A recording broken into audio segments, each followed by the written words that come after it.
Русский исторический анекдот. От великого до смешного один шаг. И женщина, и императрица.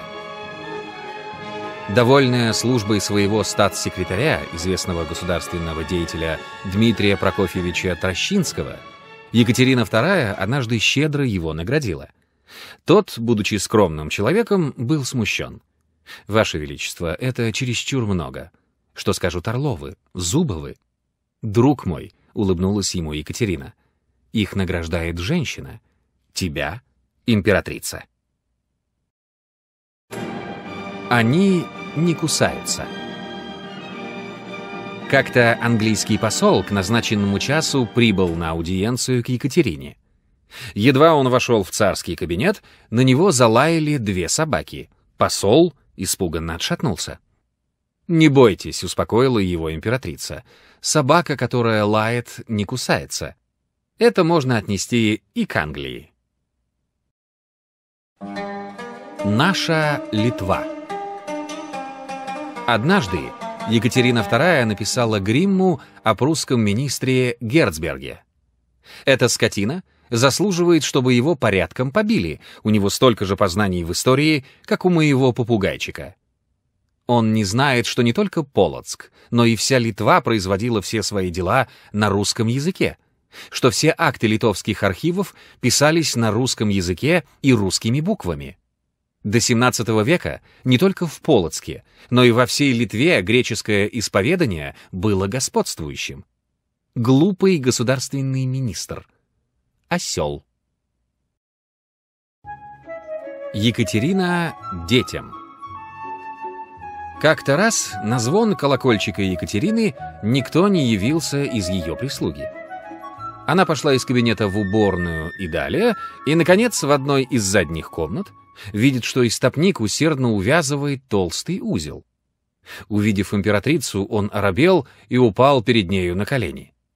«Что такое?» — спросила она. «Простите меня, Ваше Величество». «Да что же такое ты сделал?» «Да вот, матушка-государня, чемодан-то набил всяким добром из дворца Вашего Величества. Тут есть и жаркое, и пирожное, несколько бутылок пивца и несколько фунтиков конфект для моих ребятишек. Я отдежурил мою неделю и теперь отправляюсь домой». «Да где ж ты хочешь выйти?» «Да вот здесь, по этой лестнице». «Нет, здесь не ходи. Тут встретит тебя обергофмаршал Григорий Орлов. И я боюсь, что детям твоим ничего не достанется. Возьми-ка свой узел и иди за мною». Она вывела его через зал и на другую лестницу и сама отворила дверь. «Ну, теперь с Богом». Подданный. Генерал Кречетников при возвращении своем из Польши позван был в кабинет императрицы. «Исполнил ли ты мои приказания?» — спросила императрица. «Нет, государыня», — отвечал Кречетников. Государыня вспыхнула. «Как нет?» Генерал стал излагать причины, не дозволившие ему исполнить высочайшие повеления. Императрица не слушала, в порыве величайшего гнева она осыпала его укоризнами и угрозами. Кречетников ожидал своей гибели. Наконец императрица умолкла и стала ходить взад и вперед по комнате. Кречетников стоял ни жив, ни мертв. Через несколько минут государыня снова обратилась к нему и сказала уже гораздо тише. «Скажите мне, какие причины помешали вам исполнить мою волю?» Кречетников повторил свои прежние оправдания.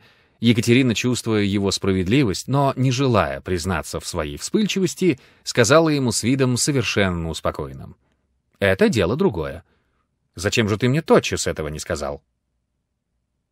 Во время своих нередких поездок по России Екатерина часто награждала и благодарила многих военных и статских, причем любила делать это публично. «Ваше Величество, — заметил ей однажды Делинь, — кажется, всегда остаетесь довольны своими подданными». «Нет, принц, — ответила Екатерина, — я далеко не всегда бываю ими довольна, но я хвалю всегда вслух, а браню потихоньку и с глазу на глаз». Один высокопоставленный чиновник по фамилии Фрейгольд имел место, которое обогатило бы всякого. Но он был честен и не нажил ничего. И вот Фрейгольда представили к пенсиону. Екатерина II, рассматривая бумаги по делу отставного чиновника, заметила, как о само собой разумевшемся, что Фрейгольд, конечно же, скопил кое-что благодаря побочным доходам. Однако императрице доложили, что у Фрейгольда ничего нет. «Или он дурак», — сказала Екатерина, — «или честнейший человек». Однако в обоих случаях имеет надобность в пособии. И подписала указ о пенсионе. Никак не могут. На даче Льва Александровича Нарышкина на Петерговской дороге и на даче графа Александра Сергеевича Строганова на Выборгской стороне за Малой Невкой в каждый праздничный день был фейерверк, играла музыка, и если хозяева были дома, то всех гуляющих угощали чаем, фруктами, мороженым. На даче Строганова даже танцевали в большом павильоне не званые гости, а приехавшие из города повеселиться на даче. Эти танцоры привлекали особенное благоволение графа Строганова и были угощаемы. Кроме того, от имени Нарышкина и графа Строганова ежедневно раздавали милостыню убогим деньгами и провизией и пособия нуждающимся. Множество бедных семейств получали от них пансионы. Дома графа Строганова и Нарышкина вмещали в себе редкое собрание картин, богатые библиотеки, горы серебряной и золотой посуды, множество драгоценных камней и всяких редкостей.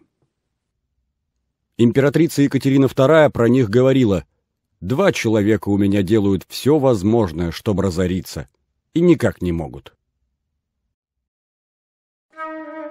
Триумфальный проезд.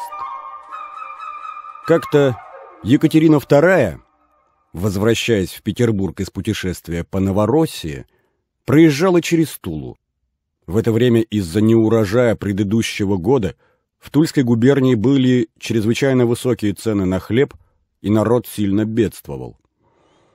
Опасаясь из подобострастия огорчить такой вестью государыню, Кречетников решил скрыть грустное положение вверенного ему края и доложил совершенно обратное. По его распоряжению на все луга, лежавшие вдоль дороги, по которой ехала императрица, были собраны со всей губернии стада скота и табуны лошадей. Жителям окрестных деревень велели встречать государыню с песнями, в праздничных одеждах, с хлебом и солью.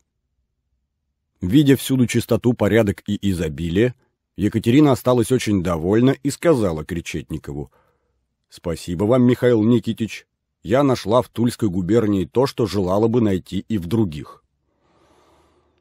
К несчастью для себя, Кречетников находился тогда в дурных отношениях с одним из спутников императрицы, обершталмейстером Львом Александровичем Нарышкиным, вельможей, пользовавшимся особым расположением Екатерины и умевшим под видом шутки ловко и кстати высказывать правду. На другой день после приезда императрицы в Тулу Нарышкин явился к ней рано утром с ковригой хлеба, воткнутой на палку, и с 2 утками, купленными на рынке. Изумленная такой выходкой, Екатерина спросила: «Что это значит, Лев Александрович?» «Я принес вашему величеству тульский ржаной хлеб и уток, которых вы жалуете», — отвечал Нарышкин. Императрица, догадавшись, в чем дело, спросила, почем Нарышкин покупал хлеб. Нарышкин доложил, что платил за каждый фунт по 4 копейки. Екатерина недоверчиво взглянула на него и возразила: «Быть не может, это неслыханная цена. Мне доложили, что в Туле печеный хлеб не дороже копейки». «Вас, государыня, обманули», — ответил Нарышкин. «Удивляюсь», — продолжила императрица, — «как же меня уверяли, что в здешней губернии был обильный урожай в прошлом году». «Может быть, нынешняя жатва будет удовлетворительна», — сказал Нарышкин. «А теперь голодно».